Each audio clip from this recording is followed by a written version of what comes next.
తాకట్టులో ఉన్న బంగారాన్ని విడిపించి ఆ రోజు ఆన్లైన్ ధరకే కొంటుంది కొమ్మూరి గోల్డ్. నమస్కారం, సుమన్ టీవీకి స్వాగతం. ప్రతి నెల మనకి అమావాస్య తిథి వస్తూ ఉంటుంది. అలాగే ఈ చైత్ర మాసంలో వచ్చేటువంటి చైత్ర అమావాస్య యొక్క ప్రాధాన్యత ఏమిటి? ఈ రోజున పితృదేవత ఆరాధన కావచ్చు, దానాలు కావచ్చు, ఎటువంటి శుభ కార్యక్రమాలు అవలంబించాల్సిన అవసరం ఉంటుంది. ప్రతి ఒక్కరికి కూడా ఏదో ఒక తీరని కోరిక అయితే ఉండిపోతూ ఉంటుంది. ఎన్ని పూజలు చేసినా అవి తీరవు. సో అలాంటివి నెరవేర్చుకోవటానికి ఈ రోజుకు ఉన్నటువంటి ప్రాధాన్యత ఏమిటి? ఈ విషయాలన్నీ కూడా తెలియజేసేందుకు మనతో పాటు ఉన్నారు ప్రముఖ జ్యోతిష శాస్త్ర నిపుణులు బ్రహ్మశ్రీ నందిబట్ల శ్రీహరి శర్మ గారు. గురుగారు నమస్కారం.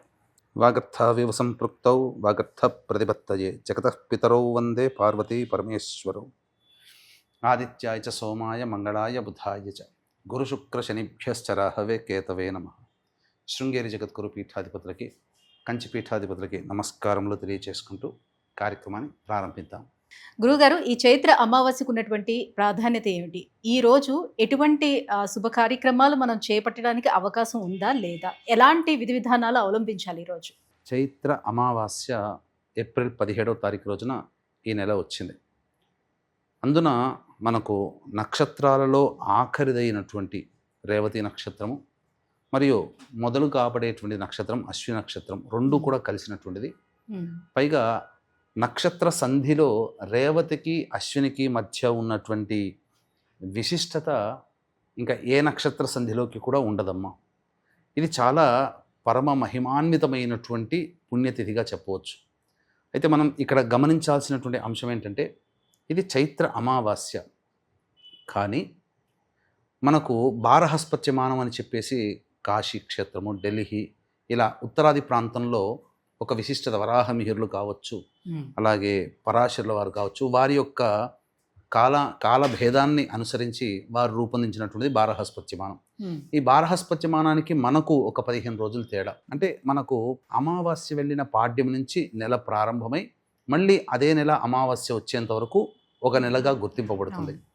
కానీ వారికి ఇప్పుడు చెప్పుకున్నటువంటి ప్రాంతాల్లో, ఈ తూర్పు ప్రాంతాల్లో వారికి ప్రధానంగా పౌర్ణమి వెళ్ళిన మరుసటి రోజు నుంచి మళ్ళీ వచ్చే పౌర్ణమి వరకు ఒక మాసం. అంటే ఇక్కడ మనకి ఇంకా వైశాఖ మాసము ప్రారంభం కాలే, కానీ ఆ కాశీ, ఢిల్లీ తదితర ప్రాంతాల్లో ఉన్నటువంటి వాళ్ళకి వైశాఖ మాసం పౌర్ణమి, మన చైత్ర పౌర్ణమి వెళ్ళిన తర్వాత ప్రారంభమైంది.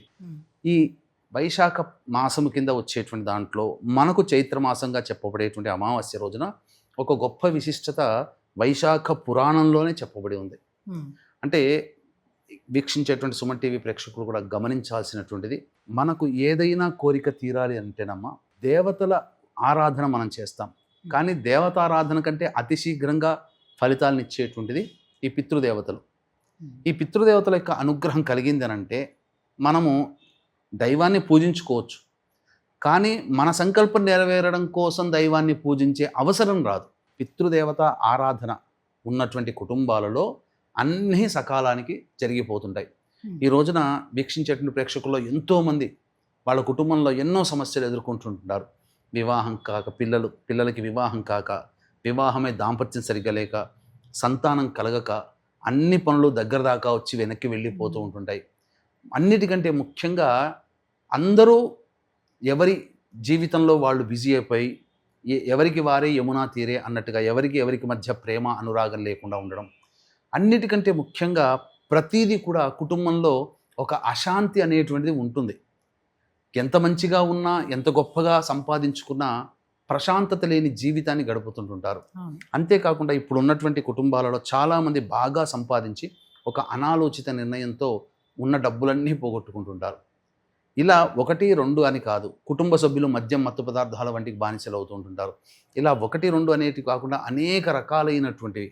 అంటే చదువుకున్న చదువుకు ఉద్యోగం లభించదు, ప్రతిసారి కూడా ప్రయత్నంలో ఉద్యోగం దగ్గర దాకా వచ్చి వెనక్కి వెళ్ళిపోతూ ఉండడం. అలాగే ఉద్యోగం వస్తుంది చదువుకున్న చదువుకి, కానీ ఆశించినంత జీతం రాదు. అలాగే పెళ్ళిళ్ళ విషయంలో కూడా అన్ని విషయాల్లో అన్నీ దగ్గర దాకా వచ్చి ఊరిస్తూ ఉంటుంటాయి, కానీ ఆఖరి నిమిషంలో మనకు దక్కకుండా పోతుంది. మనకన్నా గొప్పగా ఉన్నటువంటి వాళ్ళు, మనకన్నా సాధారణంగా ఉన్నటువంటి వాళ్ళకి గొప్ప స్థాయికి వెళుతుంటారు.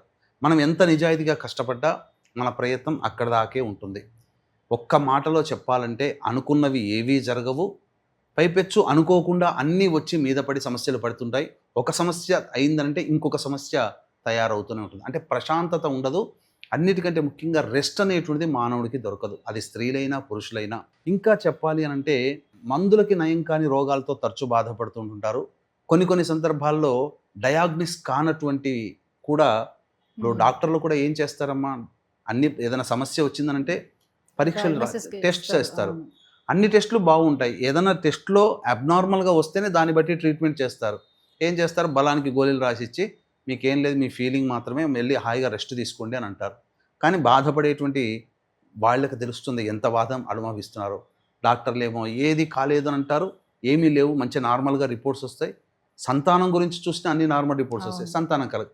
ఇలా ఒకటా రెండా అనేక సందర్భాలలో మానవుణ్ణి ఇబ్బంది పెట్టేటువంటివి ప్రధానంగా దోష ప్రభావాలు, పంచశాప ప్రభావాలు అని అంటారు. అంటే స్త్రీ శాపము, గురుశాపము, దైవశాపము, సర్పశాపము, పితృశాపము.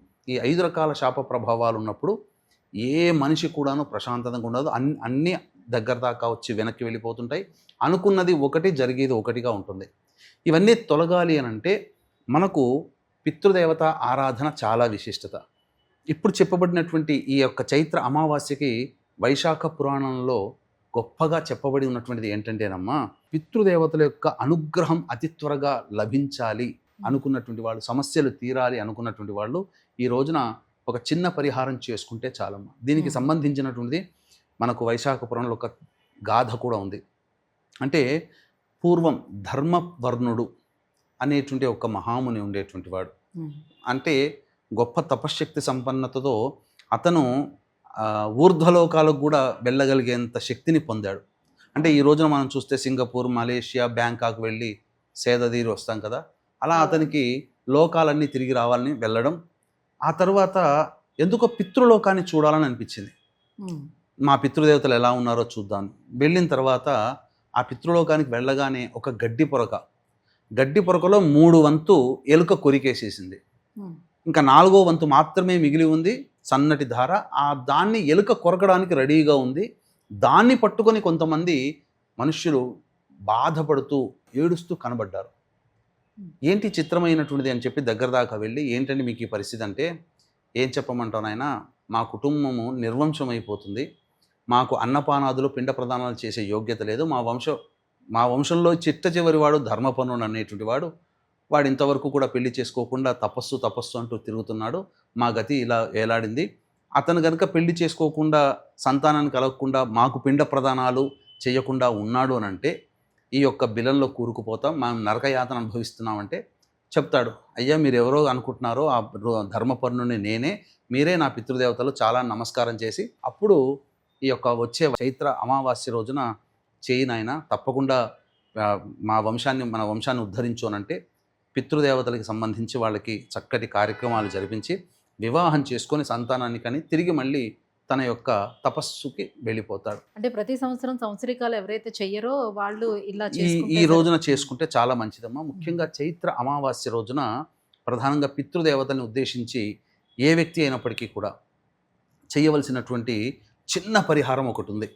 అంటే ఈ రోజున ప్రత్యేకించి ఈ చైత్ర అమావాస్య రోజునే చేయాల్సినటువంటి దానాది కార్యక్రమాలు, అలాగే ఈ సంబంధించినటువంటి పితృదేవత కార్యక్రమాల గురించి నియమం చెప్పబడింది. ఆ నియమాన్ని తెలియజేస్తాను. వీక్షించేటువంటి ప్రేక్షకులు కూడా ఇప్పుడు ఇంతకుముందు చెప్పుకున్న సమస్యలన్నిటికీ కారణము పంచశాప ప్రభావాలు అని అనుకున్నాం.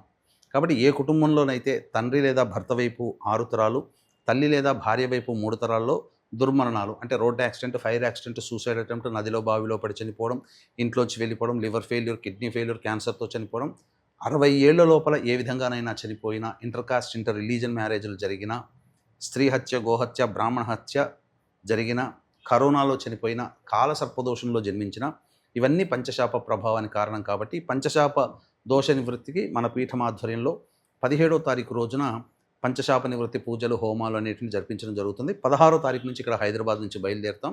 17న జరుపుకొని మళ్ళీ 18వ తారీఖు మళ్ళీ హైదరాబాద్లో ఉంటాం. అవకాశం ఉన్న వాళ్ళు స్క్రీన్పై కనిపిస్తున్న నెంబర్కి కాంటాక్ట్ చేసి పూర్తి వివరాలు తెలుసుకొని రిజిస్టర్ చేసుకోవచ్చు.